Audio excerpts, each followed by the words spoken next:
So I apologize, this keeps cutting out. I'm going to try and get through this. So what we found was, because there's a square root of a -4 and that's not a real number, that means there's no x-intercepts. We know that this parabola is facing up, and if you find the vertex, what you'll find is the vertex sits above the x-axis. So if a parabola that's facing up and sits above the x-axis, then you're not going to get any x-intercepts.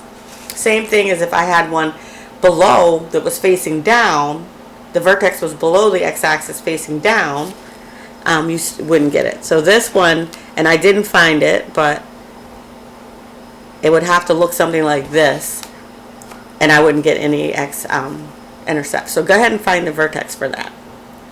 But I want to try and get through this last one. So again, we have -4 for C, so the y-intercept is 0, -4. And then the x-intercept, again, this is not going to be factorable, so my A is equal to 2, B is equal to -1, and C is equal to a -4.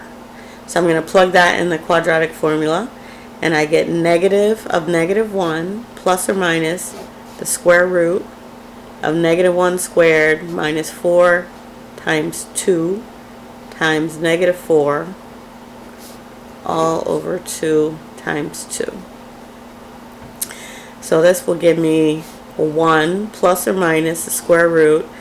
I get -1 squared is 1 minus 4 times 2 times -4 is going to give me 32. So positive 32 plus 1. So I get square root of 33 over 4. Which is not the nicest way to express it, but it still is. Two different x-intercepts. One is 1 plus the square root of 33 over 4, 0. And the other one is 1 minus the square root of 33 over 4, 0. And if we were doing an application problem, I would probably just plug that in and get a decimal approximation. Even if I'm graphing it, I don't know what 1 plus the square root of 33 over 4 looks like. So I would want to still get a decimal just so I can see what the graph looks like. So those are the pieces, and that is the last of the sections. Great job, everybody.